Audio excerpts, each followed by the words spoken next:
Over the 75 seasons since Formula One hosted its first ever race at the 1950 British Grand Prix, 34 drivers have been crowned world champion of the fastest circuit racing series on the planet. From legends who have accumulated multiple titles, such as Michael Schumacher, Lewis Hamilton, or Juan Manuel Fangio, to the one-hit wonders whose successors were far less numbered, they are all extremely talented in their own right. Even the more forgotten drivers like Phil Hill had long and respected careers in other categories, with the American taking 3 victories both at the 24 Hours of Le Mans and 12 Hours of Sebring. These lesser competitors are sparingly often discussed in conversations surrounding Formula One, and instead people focus on those who were never able to claim a championship, but definitely had the talent to do so. Arguably, the driver who deserves this accolade more so than anyone else was Sir Stirling Moss, the man with the most Grand Prix victories for any non-champion at 16, as he came close on numerous occasions. He played second fiddle to the great Fangio during their first season as teammates in 1955, then was runners-up again to the Argentine in both of the years after that. He turned 3 consecutive second-place finishes in the standings to 4 in 1958, when at the third from last round of the campaign at Boa Vista in Portugal, in a race won by over 5 minutes for Moss, the largest margin of victory in history, he showed an act of great sportsmanship by contesting a disqualification for his rival Mike Hawthorn, who had initially finished in second. It was believed that the Ferrari man had gone too deep into a corner, then given himself a push start and driven backwards against the flow of the traffic to get back going again. However, Moss, who had pulled over mid-race to watch what was happening to his British counterpart, went to the stewards after the race to protest that Hawthorn had done nothing wrong. The second place for Mike was reinstated, and at the end of the season, his tally of 42 points narrowly usurped Stirling on 41. Had the exclusion for Portugal stood, Moss would have been champion instead. Despite his unfortunate loss, the Van Wall driver never regretted his decision to get the result changed, always emphasising that he was a gentleman first and a racer second, and that he would rather play fairly and lose than cheat to win. That was his last real opportunity to take a championship trophy, as a trio of consecutive third places in the following years from 59 to 61 were insufficient to break his duck before his career-ending crash at Goodwood. Moss is widely regarded as the greatest driver never to win a title, as he has the most wins for a non-champion, 4 runners-up seasons, and 3 bronze medals too. The only driver with more race victories in the 1950s was Fangio, who had 24 to the Brits at 16, although El Maestro had a competitive car in 7 years of the decade compared to Moss's 5. Some fans, including myself, see him as the legitimate champion for 1958, purely because if it wasn't for his own morals, he would have most certainly joined the illustrious list of those with the title. There have been many other extremely fast talents who were never able to claim a crown in F1 though, from the likes of the unlucky Chris Amon to the lost potential of Gilles Villeneuve. One driver in particular though stands out to me, as he came and went in similar circumstances to the great example set by Moss.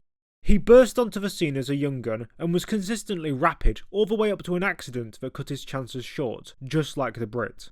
After a long introduction, let me tell you the story of the greatest driver never to win a world championship. Bengt Ronnie Peterson was born on the 14th of February 1944 in Örebro, Sweden, and competed in karting during his early 20s.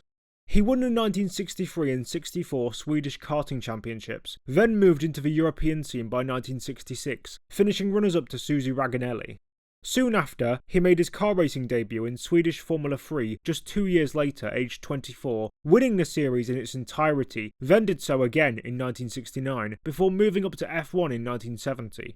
He drove for a privateer outfit called Colin Crabb Antique Automobiles Racing, running March chassis, beginning his campaign at the third round in Monaco, but a lack of testing meant that he struggled and could only qualify 12 out of 16 cars, 2.8 seconds behind the pole sitter Jackie Stewart.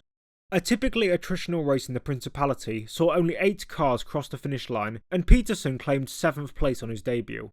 He was 9th on the grid for the final race held on the old 14km layout of Spa, but during the Sunday event, his car lost an exhaust pipe, with the hot gases venting onto a fuel line, so he had to pit for repairs, which put him 7 laps down, meaning he was not classified at the checkered flag.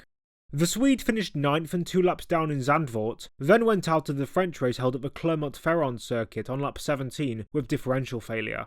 He was 9th in Brands Hatch for the British Grand Prix, then had engine trouble early on in Hockenheim. Peterson's team ran out of power units, which forced him to miss the Austrian Grand Prix at the Österreichring. Then he had more engine problems at the Temple of Speed next time out in Monza. At the third from last round of the year in Canada, he was 25 laps down and unclassified, presumably due to another car issue, then ended his retirement drought by taking 11th place next time out at Watkins Glen. Peterson missed the season finale in Mexico City as the race organisers only allowed 18 cars to qualify due to having to take on the costs of transporting the cars from the Glen to their circuit themselves. As Ronnie wasn't a works entry, nor a driver seemed to be able to draw in more spectators, he was left out of the event. During 1970, he failed to reach the checkered flag in 4 of the 9 events, but had impressed enough to be signed by the Works March team for the following year. The new unusually designed T-Tray 711 chassis was markedly more competitive than its previous iteration, but he struggled at the opening round in Kyalami as he qualified only 13th and was 10th and 2 laps down at the end of the race. He had ignition issues in Montjuic Park, but at Monaco he took his first career points and podium by finishing in 2nd place, only 25 seconds behind winner Jackie Stewart, and ahead of esteemed competition like Jackie Ickx, Denny Hulme and Emerson Fittipaldi. Peterson claimed 4th place in Zandvoort before retiring in the French Grand Prix at Paul Ricard as his new Alfa Romeo engine gave up the ghost on lap 19. He was 2nd in Silverstone, again trailing Stewart, then 5th on the Nürburgring Nordschleife, but struggled to 8th in the Austrian race at the Österreichring, a lap down. The last 3 races of 1971 saw Peterson come 2nd in Monza and Mosport, then 3rd in the last event of the year in Watkins Glen, to cap off an impressive sophomore season. Despite failing to achieve a victory, he finished runners-up in the Drivers' Championship thanks to his ruthless consistency, albeit with just over half the points of winner Jackie Stewart, but nonetheless, taking 4 second places and 5 podiums was an incredible achievement, especially considering the fact that none of his teammates even scored a point in the same machinery. Despite his success from the previous campaign, 1972 was a struggle. He claimed a solitary point for 6th at the first round of the season in Buenos Aires, then got 5th at Kyalami next time out. A fuel leak at the Spanish Grand Prix in Jarama scuppered his chances, then he was 11th and 4 laps down in Monaco and 9th in the Belgian race at Nivelles Ballers. He scored his 3rd points finish of the year with 5th place at the last race held at the Charade circuit, and he was unfortunately caught up in a piece of F1 trivia infamy as it was a trackside stone flicked up by his car that penetrated Helmut Marko's visor and made him lose an eye. Maybe the reason that people say that he looks like a serial killer nowadays is because there's secretly a link between Austrians with parts of their bodies not working and mass murder. But anyways, he had an engine failure with 2 laps remaining at Brands Hatch, upon which point he crashed into the stricken cars of Graham Hill and Francois Sever, who had themselves gone off earlier in the race. He claimed his first podium of the season with 3rd at the Nürburgring Nordschleife, then had a pair of lackluster races in Spielberg and Monza. Peterson qualified an impressive 3rd at Mosport and jumped up to the lead in the opening few laps, but fell back and crashed into Graham Hill while attempting to lap the Brit, pulling up at the pit lane exit with suspension damage. He then reversed into the pit lane and upon returning to his garage, rejoined 10 laps later before being disqualified for going backwards into the pits. He claimed 4th at the season finale in Watkins Glen, but the uncompetitive nature of the newer editions of the March chassis and his lowly 9th place in the drivers' standings meant that he made a switch for 1973 to the reigning drivers and constructors champions, Emerson Fittipaldi and Lotus. This would be his first taste of a truly top team, and he clearly had a point to prove. He had oil pressure problems at the first race of the year in Argentina on lap 67, then qualified on pole in Interlagos, 2 tenths ahead of Fittipaldi on his home turf, before having another retirement on lap 5 with wheel trouble. The South African race saw him have throttle linkage failure while battling for 4th, forcing him out of contention. Then came a gearbox failure on lap 56 at the Spanish Grand Prix while he was leading from pole position with the fastest lap, well on course to get a Grand Slam. Then he retired from pole again in Zolder. His luck began to turn in Monaco when he was 3rd, then at his home race in Anderstorp, led from the front again, just like he had done before. He was at the front of a Team Lotus 1-2, but after his teammate Emerson Fittipaldi had mechanical problems, Denny Hulme assumed 2nd and began closing as Peterson struggled with tyre wear. The Kiwi overtook the Swede, who had been leading on home turf, on the final lap, eventually winning by 4 seconds, with Ronnie in the runners-up slot. He'd come agonisingly close to his first triumph, having finished 2nd 5 times previously, as well as having 3 pole positions to his name, along with having potentially 3 victories taken away from his grasp, outside of his control. He was running third at Paul Ricard, behind Jody Scheckter and Emerson Fittipaldi, when the pair collided on lap 42 of 54, giving him his first piece of good luck, and he stormed through to take his first win after coming close so many times previously. Then in Silverstone, Ronnie initially lost the lead to Jackie Stewart off the line, but the race was restarted when Scheckter caused another crash, this time involving 9 cars instead of just 2, leading to an almighty pile-up. Peterson led until lap 38, when the American driver, Peter Revson, took over and won, while the Swede finished second, just 2.8 seconds behind. He took pole position by over half a second in Zandvoort, and led again with fastest lap until his engine failed on the 66th tour of the circuit. Despite taking the first spot on the grid in 6 of the first 10 events of 1973, he'd only won 1 race. But after a retirement on the Nordschleife after he'd qualified second again, he won the Austrian Grand Prix after losing the lead in the middle portion of the race. He won from pole in Monza, having led every lap, which shot him into contention for second in the standings, and led the early stages in Mosport again from pole before his suspension failed on lap 16. However, in the season finale weekend that was overshadowed by the death of Francois Sever in qualifying, Peterson took another near Grand Slam in Watkins Glen, only missing the fastest lap. He took third place in the standings away from the dead Tyrrell driver, but it should have been so much more for the Swede. During the 1973 season, he took 9 pole positions from 15 rounds, compared to Fittipaldi's 1, and although he took 4 victories, he retired from another quartet of events he could have won in. If unlucky second places in his home race and in Silverstone went his way, we could have been looking at 10 triumphs in a single campaign, and he could have nearly doubled his points tally if he'd have had a similar attrition rate to the champion Jackie Stewart. Peterson was untouchable in some parts of the year, but bad luck and retirements just wouldn't let him be. Even if we only gave him back the 3 results where he went out from guaranteed winning positions, he would still usurp Stewart's tally by 79 to 71. Despite the missed opportunities, he stayed with Lotus in 1974 and took pole in Argentina before brake fade meant that he finished 5 laps down in 13th. Then he was leading in Brazil before he got a puncture running over some glass that had been left on the track by over-exuberant spectators who had forced the race start to be delayed so the organisers could clear up the mess. He nonetheless finished 6th, then retired in Kyalami in a multi-car collision with Jackie Ickx, Jochen Mass and Henri Pescarolo. He led early on in the Spanish Grand Prix, then as rain began to fall, he lost his advantage to Ferrari's Niki Lauda before his engine failed only 3 laps after losing the lead. At Nivelles Ballers, he had a fuel leak from 5th on the grid, then finally broke his duck in Monaco by taking victory with the fastest lap. He retired on home turf in Anderstorp due to half-shaft failure on lap 8, then was 8th in Zandvoort due to getting several minor mechanical issues and got the fastest lap again. He won the first F1 race ever held on the Dijon-Prenois circuit in France, then finished 10th in Brands Hatch after he got a puncture running over debris from the crashed wreckage of Hans-Joachim Stuck.